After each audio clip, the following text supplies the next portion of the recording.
Vamos ler agora Mateus capítulo 8, do versículo 1 ao 4. Vamos falar da cura que Jesus efetuara a um leproso. Ana, leia, por favor. Ao descer da montanha, seguiam multidões numerosas. Quando de repente o leproso se aproximou e se prostrou diante dele, dizendo: Senhor, se queres, tens poder para purificar-me. Ele estendeu a mão e, tocando-o, disse: Eu quero ser purificado. E imediatamente ficou livre da sua lepra. Jesus lhe disse: Cuidado, não digas nada a ninguém, mas vai, mostra-te ao sacerdote e apresenta a oferta prescrita por Moisés, para que lhe sirva de prova. Aqui nós temos claramente de fato mostrando que foi encerrado o Sermão da Montanha no último versículo do capítulo 7, porque diz: Jesus desceu da montanha. Agora, esse descer da montanha aqui também enfatiza algo que o escritor do livro de Mateus sempre quer enfatizar, porque ele quer enfatizar que Jesus é um segundo Moisés, que Jesus é um segundo Davi. Então essa questão dele estar lá em cima dando, digamos assim, a lei dele, né, que é o Sermão da Montanha, ele está lá falando sobre a sua lei. Agora ele desce do monte, isso remonta a Moisés. Esses ecos ressoam sobre Moisés, porque Moisés esteve lá no monte pegando as tábuas da lei. Depois Moisés desce do monte e vai em direção à multidão. Agora Jesus desce a multidão. E ele logo, essa multidão que está seguindo ele logo chega-se a essa multidão e aproxima-se um leproso dele com esse pedido. Se aproximou e disse: Se queres, pode limpar-me. A resposta de Jesus foi essa: Eu quero ser limpo. O que é interessante é que esse leproso ele não tem nome, ele não tem identidade, ele não tem cidade, ele não tem nada disso, mas ele era uma pessoa que se aproximou com Jesus, de Jesus de uma forma reconhecendo a sua autoridade, se prostrando, reconhecendo ele como Senhor, em meio a um império devastador, o Império Romano. Não existia um Senhor do Império, que era César, e ele agora reconhece que Jesus é o Senhor.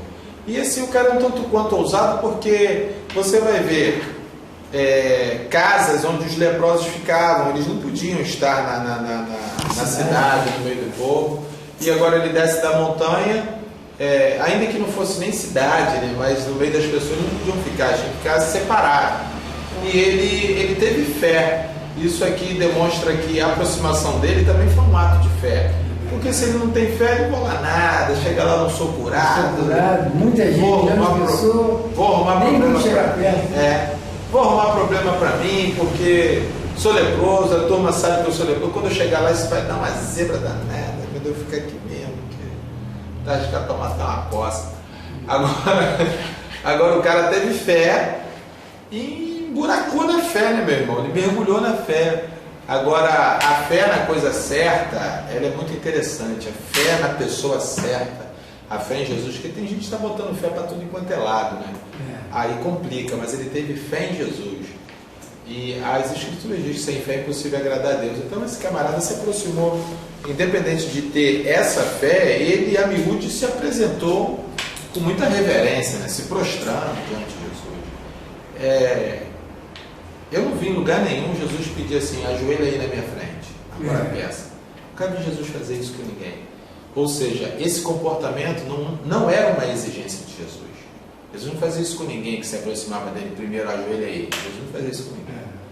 Agora se arrepende. Agora diga.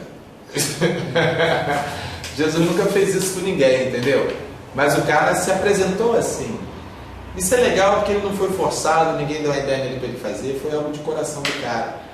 De fato, ele estava reconhecendo que Jesus era o verdadeiro Senhor e não o Senhor do Império Romano.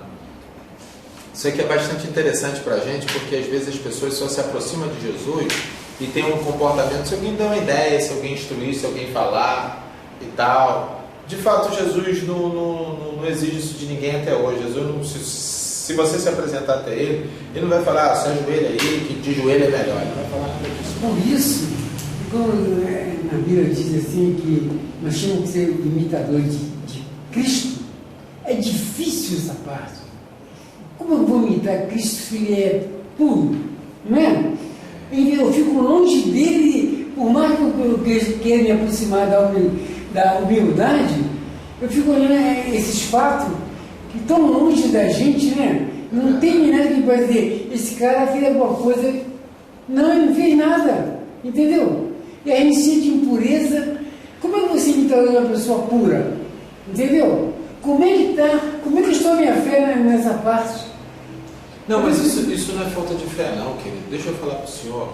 Olha só, esse seu pensar, ele é maravilhoso. Por que esse pensar é maravilhoso? Porque ele já é dotado de um reconhecimento de falha e de limitações. Então esse é o melhor pensar para o ser humano. O ser humano que anda nesse caminho, ele está num bom caminho. Entendeu? Porque ele reconhece o erro dele. Isso, e o seu estado, entendeu? O meu estado é esse aqui. Isso é a melhor coisa. Se alguém se aproxima assim diante de Jesus, é como prostrar-se. Entendeu? Porque tem gente se ajoelhando na presença de Jesus, mas não está com esse pensamento que o Senhor de Jesus. Só para se amostrar. Só para se amostrar. Entendeu? Esse aí, de fato, é o prostrar-se. Independente de flexionar os joelhos ou não, o sujeito que tem esse sentimento no coração, ele está prostrado diante de Deus. Ele está entregue, ele reconhece a supremacia de Jesus e a inferioridade dele. Entendeu? Então, quando agora a questão de como imitá-lo, não que de fato vamos conseguir, mas é tentar estar nesse caminho, entendeu? E quem já se apresenta assim, já está no caminho. Já está no caminho ali, a gente tentar copiar o que ele fez, os bons atos dele, que são inúmeros, e de fato a gente fica constrangido, como você falou, porque tanta bondade, e contrapartida a gente com tanta maldade no coração. Não tem humilhação e nunca humilhou ninguém para poder mostrar o poder que ele tem. Nunca fez isso. Nunca fez isso com ninguém. Ele só olha para um lado, o cara é bom pastor, mas está fazendo uma coisa que está devendo. O outro é mesmíssima coisa, então fica assim. Eu estou cansado de ver, você sabe o que? As pessoas. Não, pô, afinal de contas eu sou fulano e tal. Querendo ou não querendo, eu tenho que me respeitar, entendeu? Porque, poxa, agora o cara não quer nem dobrar o joelhinho, pô, que é isso? Está querendo milagre, não quer dobrar o joelhinho. Aí já começa com explicações que nem cabem para dar uma história de sei lá o quê. Aí agora eu quero respeito, eu quero isso. Jesus nunca exigiu nada de ninguém. Jesus nunca chegou, vocês têm que me respeitar. Eu sou Jesus de Nazaré. Sou filho do Deus Altíssimo. Cala a boca todo mundo que eu cheguei. Nunca mandou essa, entendeu? Ele sempre teve a conduta dele. Quem respeitou Jesus, cara, sabe quem foi? Quem estava a fim de respeitar. Quem não estava a fim de respeitar Jesus, você sabe o que fizeram? Mataram ele. Foi isso. E até hoje as pessoas têm dificuldade de entender isso. Quem está a fim de respeitar Jesus, vai respeitar, cara. Entendeu? Quem não tiver a fim de respeitar Jesus, sabe o que ele vai matar com ele? O que ele vai fazer com ele? Vai matá-lo. Mais uma vez, ele vai prosseguir nesse caminho de morte. Ele vai crucificar Jesus de novo. Ele mata Jesus todo dia com as atitudes dele, com a fala dele. Ele crucifica Jesus todo dia. Ele será culpado do corpo e do sangue de Cristo. Entendeu? Quem quiser respeitar Jesus não vai precisar de ninguém ficar fazendo mirabolâncias. Não vai precisar de nada disso, não. Ele vai respeitar. Você vê, nós vamos falar aqui para frente do centurião. Poxa, o cara quis respeitar Jesus. Esse leproso aqui, ele quis respeitar Jesus. Jesus logo estendeu a mão, tocou e disse: eu quero, fica limpo. E o cara ficou limpo, imediatamente ele ficou limpo. E esse ficar limpo tinha uma grande representatividade, porque era uma ressocialização do cara. Então a gente precisa entender o significado do que se escreve. Porque o ficar limpo do cara não era simplesmente ficar curado, era ser ressocializado, era ser inserido na sociedade, porque ele era um marginal. Um marginal por conta da doença, Tem gente que é marginal por conta de roubo. Isso. Mas esse cara era um marginal por conta da doença. Então, o que chama a atenção aqui não é somente o ato da cura, mas é que em Jesus as pessoas são ressocializadas. Então, a gente copiar Jesus é ressocializar pessoas. Nas minhas mãos, não há poder para purificar lepra nenhuma, exceto se ele quiser. Aí eu vou tocar e vai ser limpo. Mas Jesus purificava a lepra a hora que ele quisesse. Eu e você não. A gente vai pedir no nome dele. Se a lepra vai sair ou não é outra história. Entendeu? Ele fez uma pergunta, se quiseres. Ele não foi nem diretamente me cura. Ele foi muito humilde. Ele deixou bem claro assim, se tu quiser você pode. Se não quiser, Tá bom pra mim. Com a fé dele, qualquer. ele pediu. Entendeu? Ele se portou humildemente. Isso é um caminho que a gente precisa se portar humildemente, entendeu? E aí, como eu estava a dizer, se nós queremos imitar a Jesus, a gente precisa inserir as pessoas no quadro. Porque você já viu quando está nas nossas mãos, o quadro está com a gente? O quadro está comigo. A gente insere quem a gente quer, não é? A gente insere quem a gente acha conveniente. Inserir um leproso, gente, era conveniente? Porque representava tanto pecado naquele cara com lepra. Inserir um leproso era só zebra. Esse cara não significa nada. Inserir esse leproso para quê? Melhor inserir um sacerdote. Melhor inserir um soldado romano, né? Melhor inserir um fazendeiro, né? Vai inserir um leproso, vai chamar o leproso para o quadro. Mas é isso que ele quer, que a gente chame as pessoas que para muitos são insignificantes. Mas aí você trouxe aquela pessoa para a sociedade, dando a ela o direito de igualdade. Isso mora na pessoa de Jesus. Isso também é um significado dessa passagem. A gente precisa entender que essa cura dessa lepra não trazia somente uma vida saudável para o ser, mas trazia uma vida saudável no sentido da sociedade socioeconômica e política, porque agora ele podia fazer parte de todo aquele sistema político, ele podia fazer parte do sistema econômico, porque ele não podia trabalhar, não podia fazer nada e estava enrolado, entendeu?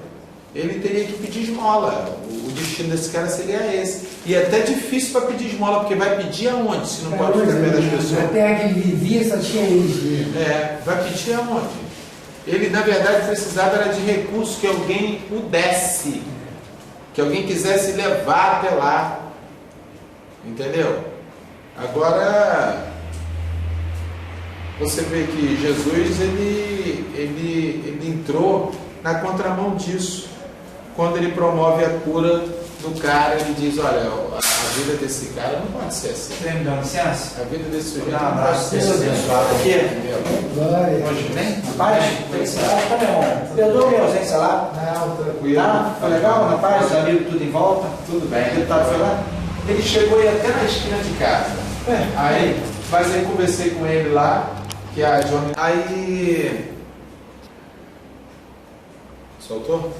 Jesus vem na contramão disso tudo, porque Jesus, com essa atitude, ele está acabando com esse negócio do ser depender daquilo que o trouxer.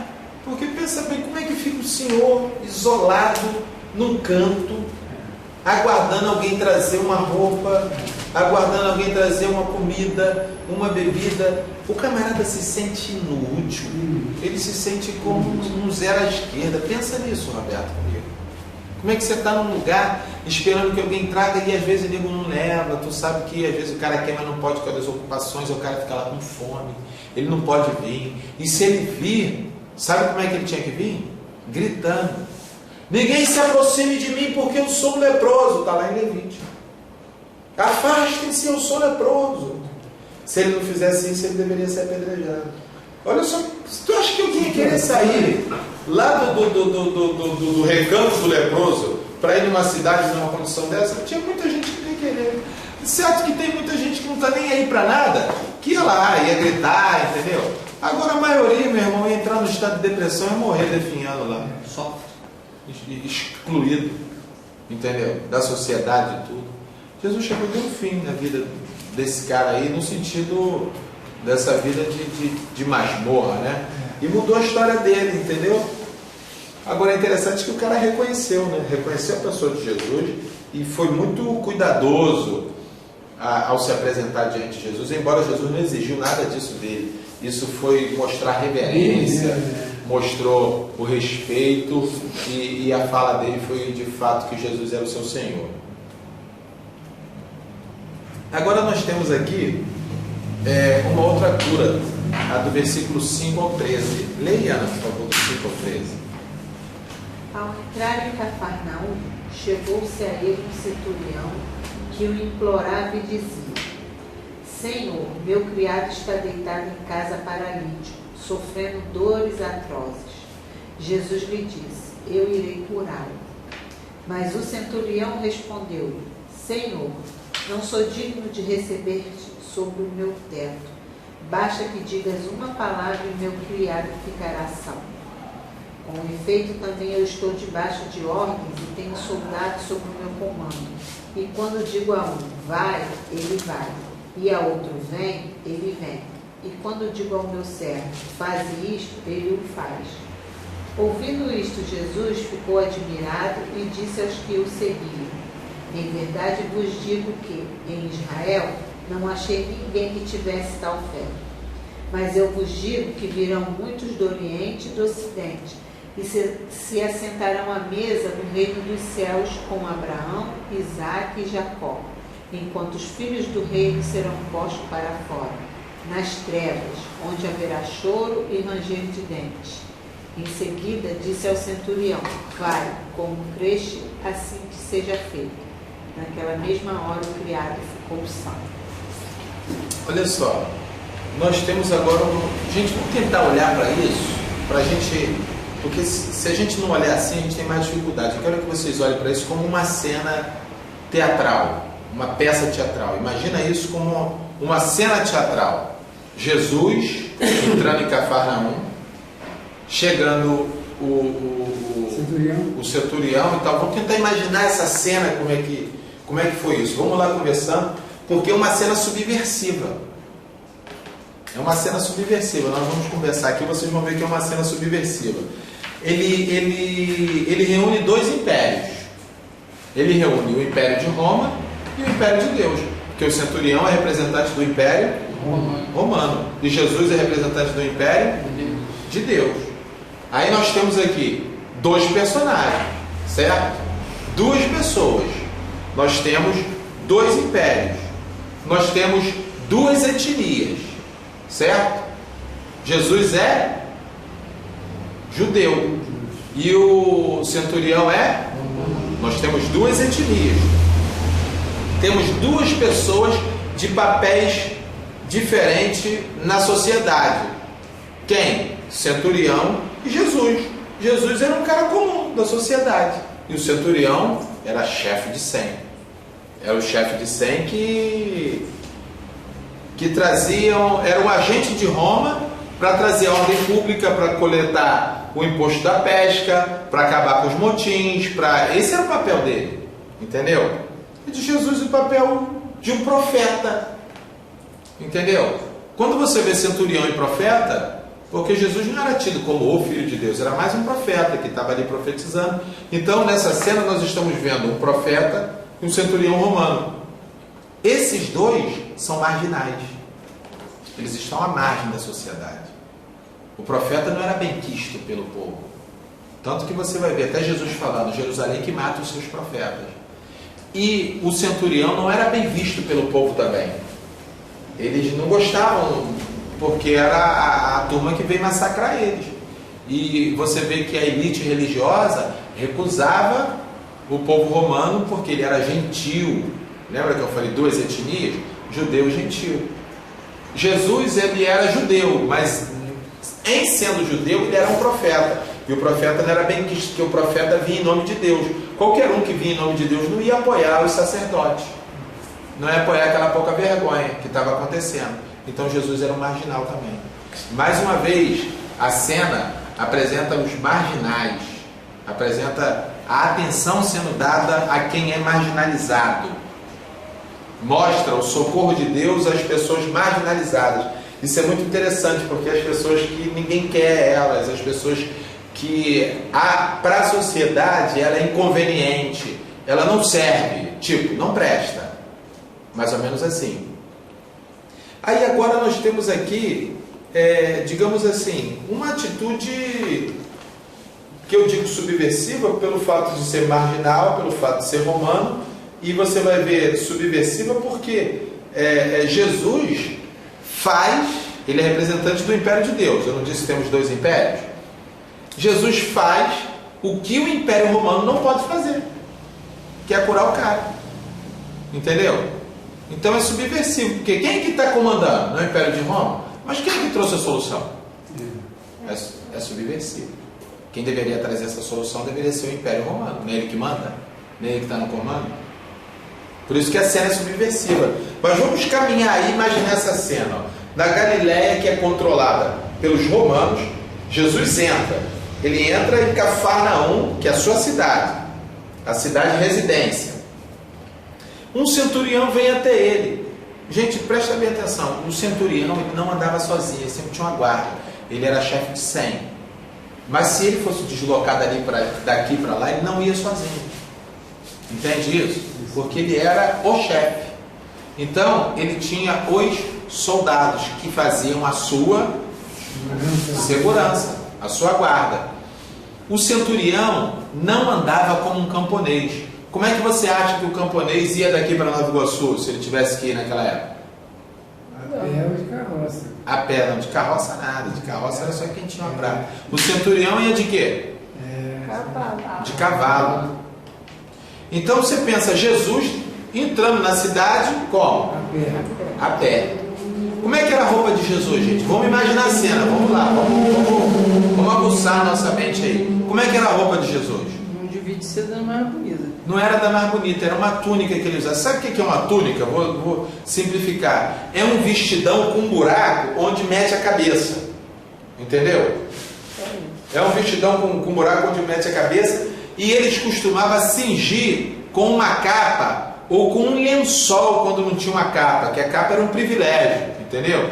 Porque a capa servia para te proteger do calor no deserto, aquele sol escaldante, ela fazia aquela sombrinha, o calor ficava na capa, absorvia, entendeu? E à noite tu jogava, tu se cobria com ela. Então o cara tinha uma espécie de lençol, quem não tinha capa.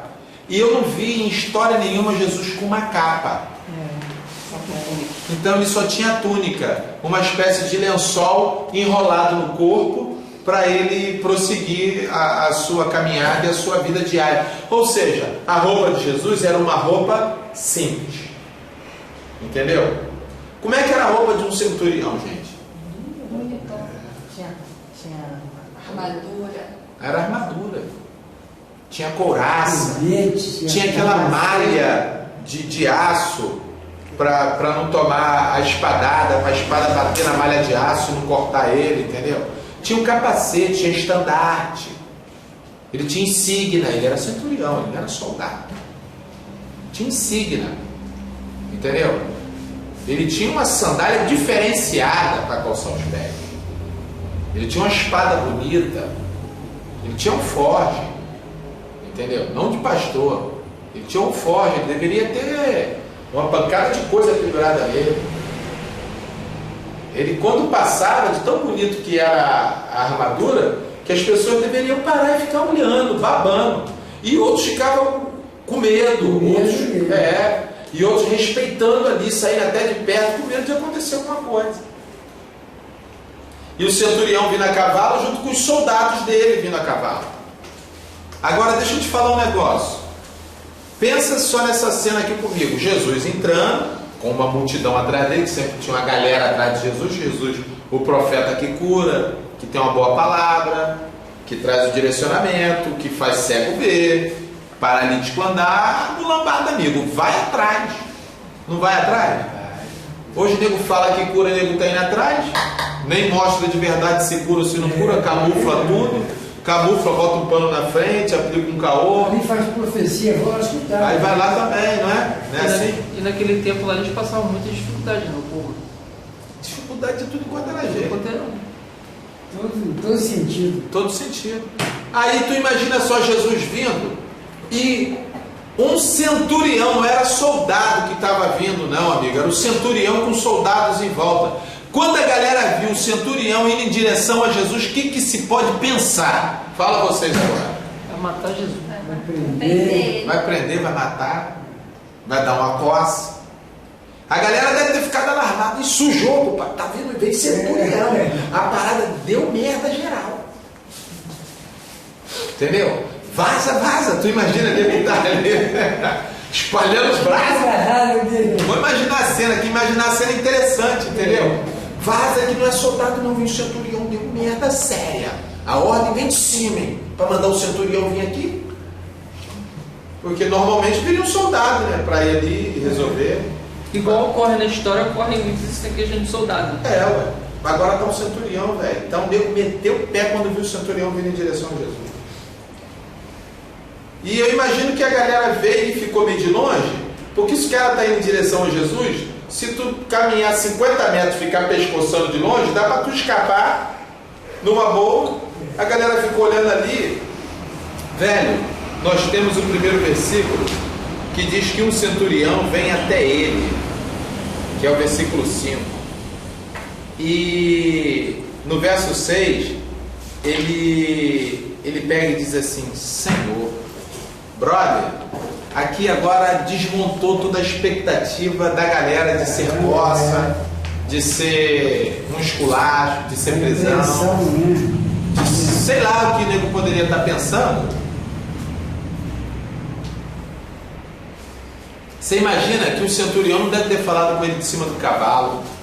O centurião deve ter vindo no cavalo, parou, desceu do cavalo e foi até ele e disse assim: Senhor. Você sabe que título era esse, cara? Era o título de César. E esse centurião estava acostumado com esse título porque ele era chefe de 100. Ele pertencia à guarda romana, ele era chefe de guarda. Ele estava acostumado com esse título, ele sabe que esse título deve ser dito a César. Mas ele desce do cavalo, se apresenta diante de Jesus e chama Jesus de Senhor. Ele está ali. Aqui a cena, gente, a cena é a seguinte: o escritor está mostrando para a gente que o Império Romano se rende ao Império de Deus. Essa é a cena. Está entendendo o que eu estou falando? É o Império Romano se rendendo ao Império de Deus. E ele diz: Senhor. Olha só que coisa linda a atitude desse cara. Ele pega e diz assim: meu criado está deitado em casa, paralítico, mortificado, terrivelmente, ou terrivelmente, depende da versão, né? Como é que está aí mesmo o verso 6, Ana? Está deitado em casa, paralítico, sofrendo dores atrozes. Está em terrível sofrimento. Terrível sofrimento, dores atrozes. Sofrendo horrivelmente. Olha só, gente, presta bem atenção. Jesus é um camponês, Jesus é um marginal. Esse cara só é marginalizado na ideologia judaica pelo fato de ser gentil. Porque de fato, marginal ele é só nesse pensamento. Mas fato é, ele é quem manda. Então ele entrava no templo e saía a hora que ele quisesse. Ele tinha acesso à sociedade. Então, socialmente falando, ele estava superior a Jesus.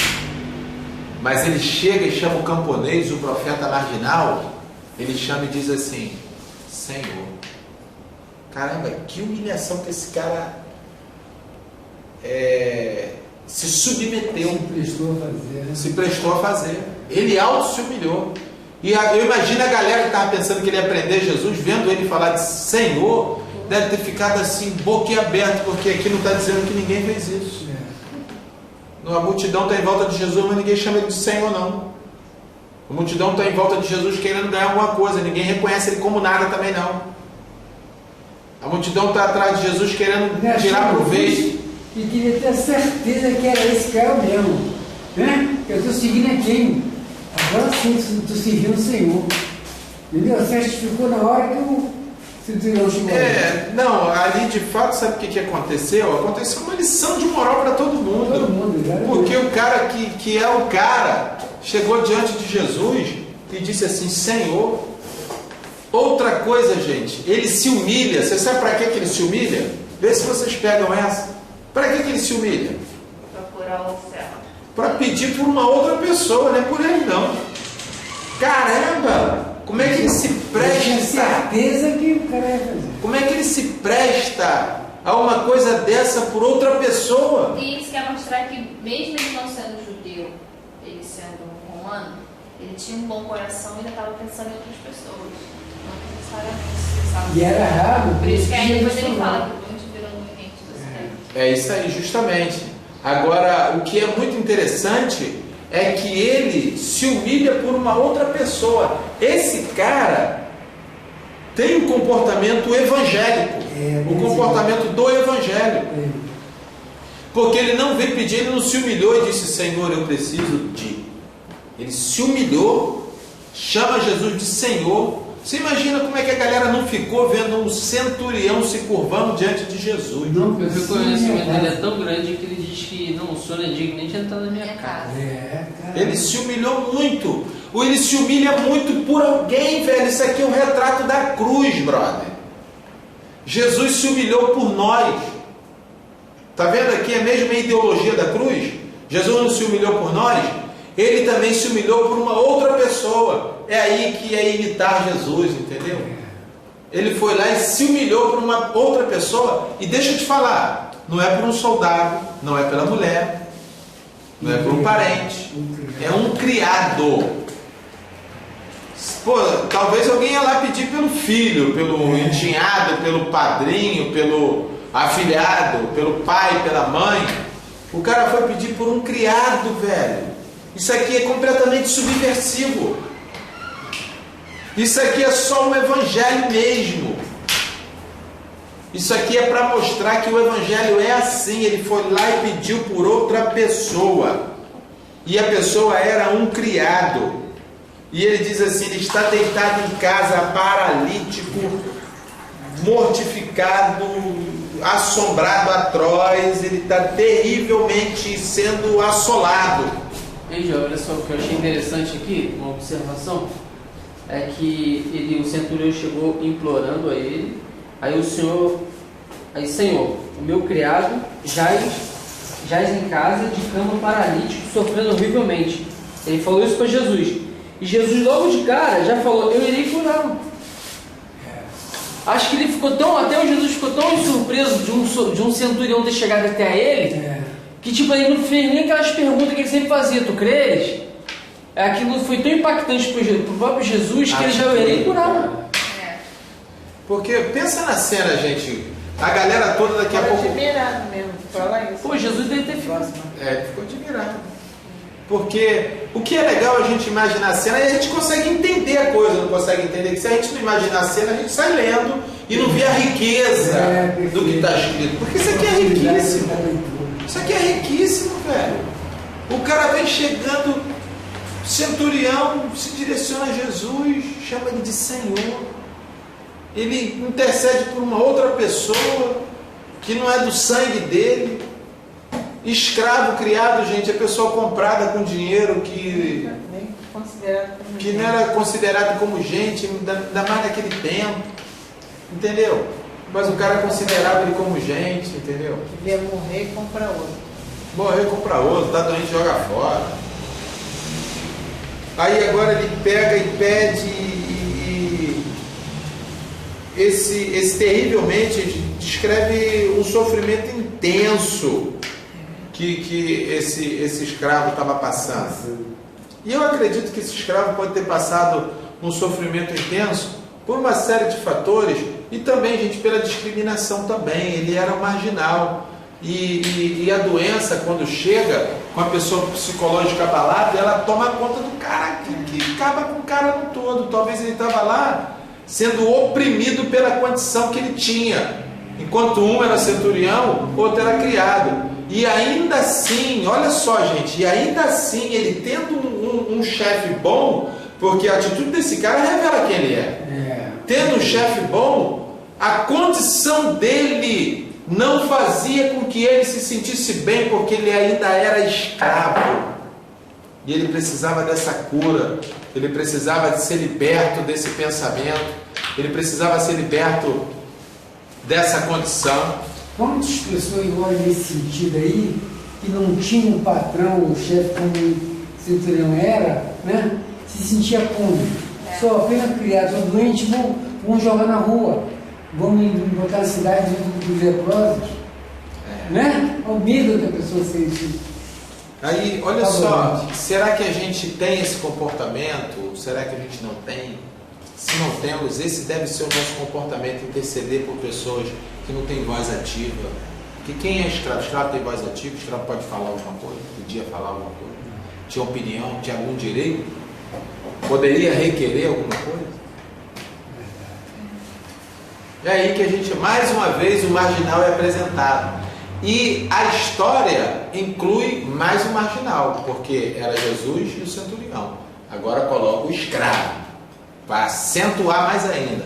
Você vê que quem está escrevendo não está de bobeira, ele sabe o que ele está escrevendo. Ele tem um direcionamento. E ele mostra lá.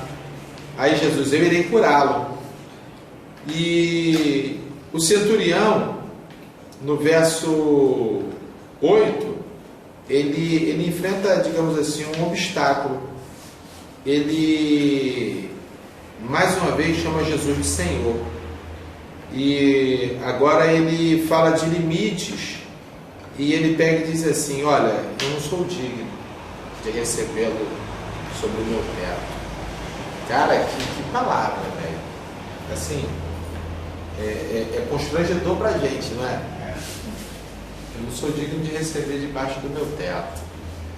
Camarada fala É uma isso. coisa impossível um homem desse falar isso para Jesus, para alguém como Jesus, o posicionamento social.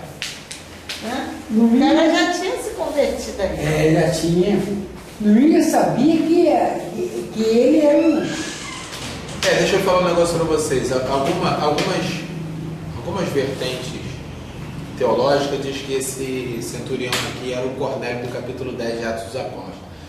A gente não pode afirmar não, mas deixa eu entender que era ele, entendeu? Tem como. Semelhança. Como será que ele olha? Eu gostaria que não fosse. Eu gostaria que não fosse. Eu gostaria que não fosse o Cornélio, para ter dois centuriões. Entendeu? É muito melhor que não fosse. Aí, eu defendo que não seja ele, porque teria dois centuriões com esse comportamento. O Cornélio Coisa boa, politicamente, para o povo era interessante. e o capítulo 8 de Mateus, esse centurião aqui. Mas como que esse homem formou esse pensamento dentro dele? Será que ele tinha ouvido falar? Mas era muito comum. Você vê que João Batista tinha uma proporção muito menor e os soldados iam atrás dele lá no deserto. E os soldados perguntavam: e nós? O que A a gente deve notícia se fazer? espalhava, né? Dos morridos, né? Você não vê que quando Jesus morreu e o centurião, um dos centuriões que estava lá, se dobrou e disse verdadeiramente esse era o Filho de Deus? Ele não falou isso à toa, ele conhecia as histórias, conhecia que dizia que César era filho de Deus. Ele disse: não, filho de Deus é esse cara. Eu tenho envergonhado por tal ato. Você vê que esse cara aqui chegou ali com muito Sabia dedo. com quem ele estava falando. Sabia. Eu creio que não posso fazer nada por isso. Certamente ele deve ter apartado muito tumulto que quando Jesus curou, nego querendo pegar Jesus, várias vezes ele queria matar Jesus, todo o tempo. E era um cara que era de Cafarnaum, não estava em Jerusalém, porque Jesus não fez muita coisa em Jerusalém. Entendeu? Cafarnaum era um lugar onde Jesus vivia. Mesmo que Jesus não estivesse ali todo dia, mas aonde ele andava, nego falava: é aquele cara que mora lá em Nazaré, nasceu lá em Nazaré, em Cafarnaum. Aí era o reduto dele, é onde ele mandava, entendeu? Então aquele profeta daqui, não, eu sei quem é aquele profeta. Ele deveria dizer assim: eu sei quem é aquele profeta. Vocês estão dizendo aí, mas eu sei quem é o cara. Vai trazer agora. Entendeu? E ele foi lá e ele disse isso: ó, eu não sou digno. Aí ele pega e diz assim: olha, diga apenas uma palavra e o meu criado vai ficar curado. Mais uma vez aqui exaltado o império de Deus e o Império Romano é colocado no bolso porque ele está lhe dizendo: eu não posso resolver, mas tu podes. A cena que é descrita aqui é essa, é a exaltação do Império de Deus, que a solução para os seres humanos estão no Império de Deus e não no império desse mundo, entendeu? E aí ele mostra absoluta confiança em Jesus, cara, confiança total na autoridade. Você vê que ele diz assim: Senhor, eu não sou digno de recebê-lo, basta uma palavra. Ele está dizendo quem é Senhor é Jesus. Aí ele pega e diz assim: olha, deixa eu te falar um negócio. Ele vai justificar para reconhecer a autoridade de Jesus em um reino. Ele está comparando o que ele faz, o que ele vive, com o que Jesus vive. Ele reconhece o reino espiritual de Jesus quando ele diz assim: deixa eu te falar, eu também sou um homem que sob autoridade. Ele diz isso. E ele pega e diz assim: olha, eu tenho soldados também debaixo de mim. E eu dou ordem a eles. Eu digo a um vai, e ele vai. E a outro vem, e ele vem. E ao meu servo faz isso, e o servo o faz. Ele está explicando ali para Jesus, dizendo que ele entende que Jesus é Senhor de um reino. Caramba, velho. E a turma não estava entendendo que Jesus era Senhor de reino, nem discípulo tinha entendido isso. Nem discípulo tinha entendido que Jesus era Senhor de um reino. Quando ele fala isso, ele está dizendo assim: olha, eu digo a um, eu digo a um vai, ele vai, eu digo ao outro vem, ele vem, e o meu servo faz isso, ele faz. Ele está dizendo assim: se tu falar, ele vai ser curado. Ele estava reconhecendo Jesus como um Senhor de um reino espiritual, porque Jesus não ia mandar ninguém lá curar o cara. Ele estava pedindo que Jesus desse uma palavra ali, e o cara ia ser curado lá. Ele como Ele falou que Jesus era o cara. É o verbo. Eu sou. É o que o João Ele é falou. o cara. Ele foi no cara certo. Ele entendeu que Jesus tinha autoridade espiritual para falar, e no mundo espiritual ele estava entendendo que tinha seres espirituais que ia receber essa palavra de comando e ia até lá, e ia repreender aquela palavra espiritualmente. O cara ia ficar bom à distância. Ele estava entendendo: eu também sou um homem de autoridade. Ele estava dizendo: eu sei que tu é um homem de autoridade, mas no mundo espiritual ele era uma autoridade no mundo carnal. Ele estava entendendo a supremacia espiritual de Jesus, né? É uma coisa que ele fala: posso até mandar, mas mando só aqui. Ele está dizendo: eu mando só aqui, agora tu não. Ele manda. Tu manda diferente, tu manda em tudo. Ele reconheceu isso, ele reconheceu que Jesus era Senhor de um reino. Isso aqui é fantástico, isso aqui é a descrição do Evangelho, é a descrição da cruz, é a descrição de conversão, é a descrição de caminho, é misericórdia, é graça, é louvor, é adoração. Pô, essa cena aqui, gente, é uma cena muito linda. A cena linda, linda demais. Quando eu falo assim, dá vontade de fazer uma peça, dá mesmo. Dá sim. Muitos devem ter até se convertido, não é possível, gente. Porque ver uma coisa todo mundo extasiado, Ana, porque a cena é subversiva. A multidão estava atrás de ter um braço curado, de ver um cego. E quem estava bom estava querendo ver um cego enxergar, um mudo falar. Pode ir só pra ver. É uma multiplicação de pães e de peixes, que tal? Um vinhozinho, deve ser gostoso. Cara, quando chega o cara com essa atitude, o cara não está. do céu chegando. Ele não está precisando de cura, velho. Você sabe por quê? Ele já foi curado há muito tempo por Jesus, através da fé dele. Ele não está precisando de palavra, porque o coração dele já está cheio de Deus. Ele não está precisando de nada, tanto que ele chega ali e ele diz Senhor, e ele intercede por outro, e ele diz: eu não sou digno, e eu reconheço o teu reino, eu pertenço a um reino mundano, mas tu pertence a um reino divino. Eu pertenço a um reino desse mundo, você pertence a um reino eterno. A atmosfera que tu está é ao ponto de tu dizer assim: ser curado daqui, ele vai ser curado lá. O cara está falando isso para todo mundo. Ele está numa atmosfera diferente da nossa. O tamanho da fé dele, né? Assim, ele está tão são no que ele está dizendo, que ele não está embarcando em êxtase nenhum, não. Ele está na boa dizendo: olha, eu pertenço a esse reino mundano, carnal. Entendeu? Esse reino efêmero, fugaz. Agora tu pertence a um reino eterno. Eu dou ordem a esses soldados. Eles vão e fazem. E se tu der ordem a esse reino em que tu vive, lá em casa o meu criado vai ser curado. Eu não sou digno de receber uma pessoa tal como o Senhor em minha casa. Mas diga só uma palavra e ele vai ser curado. A galera que está de volta deve ter ficado assim. Que frustrante, né? Que é isso? Aquilo ali era lição para a galera que você não tem Nunca vergonha na cara, não. espera aquilo, tal atitude, né? É. Nunca. Você não tem vergonha na cara, não? Você está com conduta errada. Estou comigo, nunca vi vocês fazer isso. Aquilo ali. Verdade, eu dava com ele, Meu todo Deus. mundo fez o centurião, que era de outra. Que era romano, marginalizado, gentil, Gentil. cruel, matador, entendeu? Que extorquia as pessoas, que massacrava. Essa era a visão que as pessoas tinham do cara. Mas o cara não era nada disso. Um cara desse não extorquia ninguém.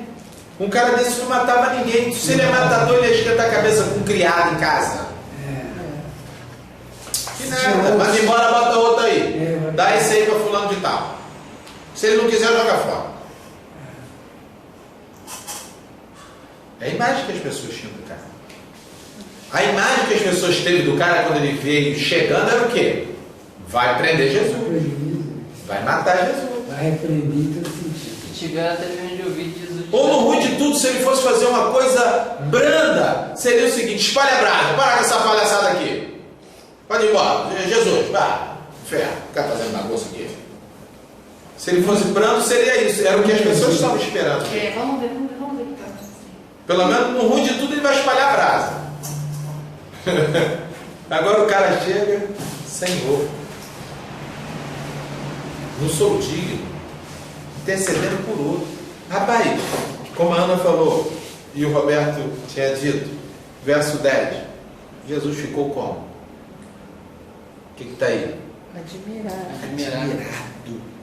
E disse para quem? Os que Foi um vislumbre raro nas emoções de Jesus em toda essa história dos evangelhos. É um vislumbre raro nas emoções de Jesus, porque isso foi assim fantástico. Fala aí, Roberto. Não imagina as pessoas que poderiam até mesmo ouvir essa conversa e dizer até mesmo Jesus falar para o centurião que em Israel todo não houve fé como... Todo mundo ficou admirado, Roberto, com a atitude de cara também. Todo mundo deve ter ficado assim. E a galera que já estava 50 metros voltando? Voltando. Tinha rapaz Não deu ruim, não. Deve ter acontecido muitas coisas. Não, tá tudo certo. E rapaz, será que Jesus paralisou o cara? Aí... Eu posso imaginar isso, sabe como? Se a gente passa ali agora, tem uma dura de uma polícia dando uma dura em um moleque, a gente já quer tudo saber. A gente já passa olhando por que houve. Imagina uma situação dessa. Não, eu imagino o nego Esse vazando. caso não seria nem a polícia, vamos botar uma federal. Nem a PM, não seria. Uma federal. Federal. Aí você imagina, nego vazou, daqui a pouco o nego tá voltando, na encolha. Se sou eu, não vejo nem um milagre. Quando eu vejo polícia, eu faço. Quero nem saber o que. Paz. A galera voltando aqui dali, todo mundo ficou admirado. Entendeu? Jesus comenta com aqueles, né, que o seguiam. Entendeu? Essa multidão que o acompanhava fisicamente, porque esse cara estava acompanhando Jesus espiritualmente, Muito tempo. há muito tempo. A multidão estava acompanhando Jesus fisicamente. Entendeu? Os discípulos também comprometidos com ele. Jesus diz assim, vos digo. A resposta de Jesus é solene, gente. Verdadeiramente. Porque se fosse uma resposta qualquer, ele não ia dizer verdadeiramente. É verdade ou não é, gente? A resposta de Jesus é verdadeiramente. Ele é enfático. Ele vai fazer essa contrastar a fé do centurião com a conduta da galera. Não é um contraste agora? Literalmente. Verdadeiramente. Por conta da falta de fé em Israel. Em ninguém é compreensivo em Israel. Leia aí para mim, gente, a versão de vocês como é que está. Verdadeiramente, ele diz aos que seguiam. Verdadeiramente vos digo que nem mesmo em Israel encontrei tanta fé. Ó, nem em Israel eu encontrei uma fé assim. O meu irmão fala que, em verdade, vos afirmo que nem mesmo em Israel achei fé como esta. Sabe o que acontece, gente? Aqui ele mostra a incredulidade de Israel. Isso não quer dizer que Israel vai ficar excluso dos propósitos de Deus, tanto que você vê uma pancada de discípulos, entre outros, se convertendo.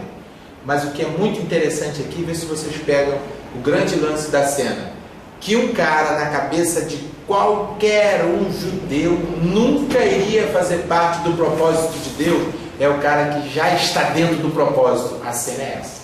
Ele já está dentro do propósito há muito tempo, mostrando que os propósitos de Deus se estendem a judeu e a pagãos. Na cabeça de qualquer um centurião romano ia fazer parte do propósito de Deus? Não ia. Mas a cena aqui mostra que ele não vai fazer não, gente. Já está dentro. Está dentro do propósito. E está muito mais do que aqueles que pensam que estaria. Porque em Israel ele não achou essa fé, e no centurião ele achou. Ele está tanto que ele está reconhecendo como Senhor, está intercedendo por outro e está dizendo: eu não sou digno de que tu entre na minha casa. Enquanto tem gente cantando de galo dizendo que eu falo com Jesus, eu falo com Deus face a face. Eu vejo o Senhor. Tenho intimidade, minha intimidade com Deus é muito profunda. E outros, eu estava numa intimidade, rapaz, ninguém é maluco. Cada coisa que a gente não vou nem comentar, vamos ficar nesse negócio aqui que é melhor. Rapaz, o cara chega e tem essa atitude e deixa Jesus assim, admirado, né? E ele tem essa fé tão tremenda e ele pega e diz assim, agora Jesus, enfatizando aquilo que você falou, Renata, o verso 11 e o 12, eu vos digo que muitos virão do Oriente e do Ocidente e comerão com Abraão, Isaque e Jacó no reino dos céus. Quem são esses muitos, gente? Tem esse comportamento. Esse que tem esse comportamento. Agora, esses muitos eu digo assim, de etnia, porque a gente começou aqui na introdução com duas etnias, lembra? Esses muitos são gentios, né? Os gentios. São essa estirpe, entende? Essa raça é o marginal, entendeu? O excluído, o que é visto de uma forma que nunca aos olhos humanos pode se enquadrar aos propósitos de Deus, porque o centurião aos olhos humanos não se enquadra ao propósito de Deus. Esses muitos são esses, que aos olhos humanos nunca pode se enquadrar. Esses muitos são aqueles que a gente olha e julga e diz, esse matador, esse corrupto, esse arrogante, esse gay, esse prepotente, esse senhor, esse nariz em pé, esse aí, os aplicativos, irmãos, são inúmeros. Autoridade também. Né? Hoje também o sinônimo das autoridades públicas é de desgraça, de longe de Deus, a gente acaba generalizando. Não, certíssimo. Uma outra coisa também, você sabe o que é, gente? Olha só, vamos tentar pegar essa cena aqui e então trazer para os nossos dias atuais, já que você citou. Olha só, vamos trazer bem para os nossos dias atuais e vamos aplicar elas da melhor forma possível aqui agora, ainda que seja rápido. Quem são esses dentro da nossa sociedade, do nosso mundo? Quem são esses? Você já falou os gays, ela já disse os políticos, as autoridades e coisa e tal. Vamos catar mais gente aí. Policiais, né? Os policiais. Corruptos, vamos lá. Religiosos de farda, né? Sabe, imagina que seja ruim também. Essas pessoas que você está falando, irmão, que o Roberto disse, que a Ana disse, são pessoas que estão marginalizadas de fato. São pessoas que marginalizadas pela sua conduta, né? Que é uma coisa diferente do que estava aqui, mas o moral da história está no mesmo lugar. O viés que fez ele chegar até lá agora não interessa. Moral da história, eles estão lá. Essas pessoas que se encontram assim, pela sua própria conduta, e outros que, entre aspas, você pode ver que esse cara, ao passo que ele era marginalizado, ao mesmo tempo ele não era. Era uma tipo de uma ambiguidade, não é? É uma ambiguidade, porque ele era o cara, o centurião.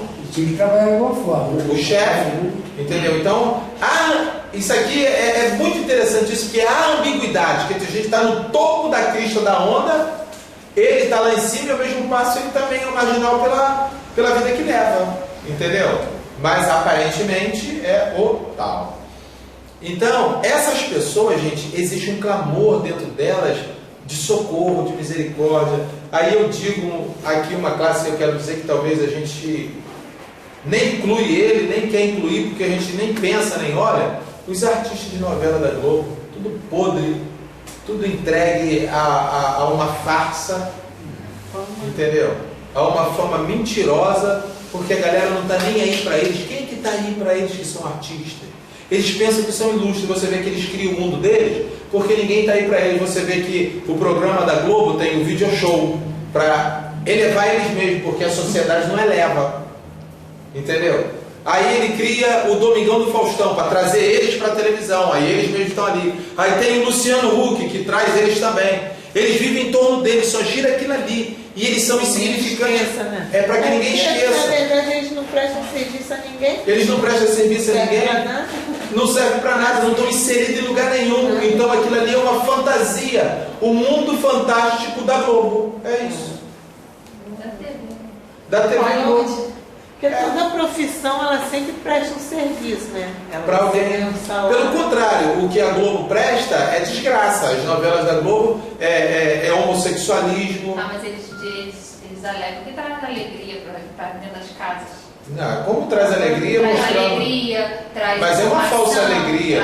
Porque tem que entender. Não, tem que entender o que é alegria e felicidade. Porque o que eles ensinam em novelas é destruir a família, destruir a empresa do outro, é o outro usurpar a mulher, é o outro pegar a mulher do outro, e eles ensinam esse tipo de coisa. E ao pegar a letra também, não, você for analisar, você vê uma novela, tá? Não, você nem aprende.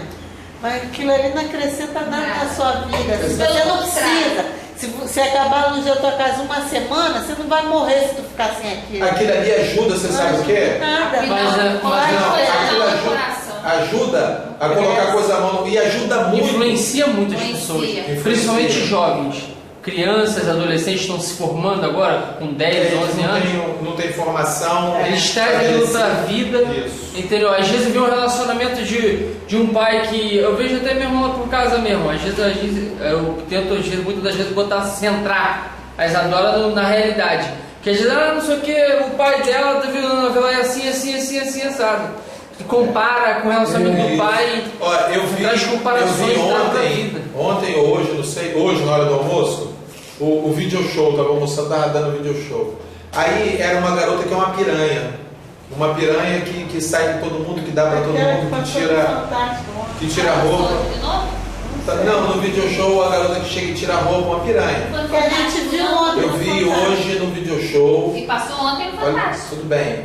Eu vi hoje no video show uma piranha que tira a roupa, que se apresenta para todo mundo e tal, aquela coisa toda, e entrevistando uma galera na rua, perguntando o que achava da piranha. Aí as meninas achando bonito ser piranha, que é muito legal, aí tinha outros que não, aquilo ali é muito ruim e tal, e falando.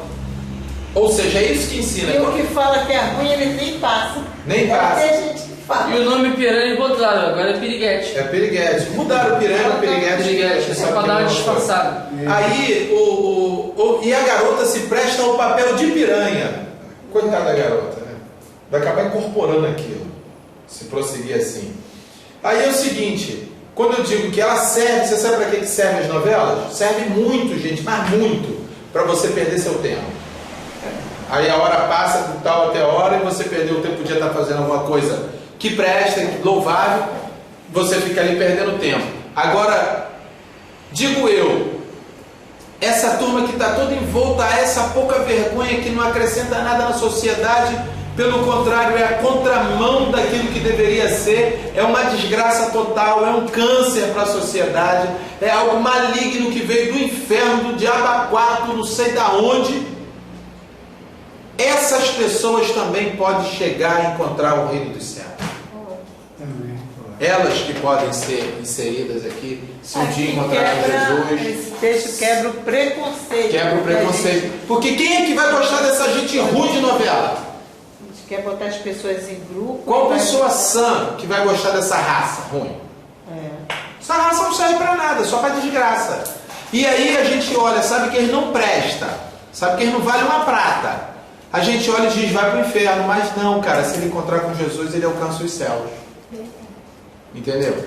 Se ele encontrar com Jesus um dia e se apresentar como esse centurião se apresentou, Senhor, se humilhando diante de todos, se humilhando, reconhecendo a majestade, reconhecendo que esse império global não serve para nada e só o império de Deus pode trazer aquilo que ele precisa.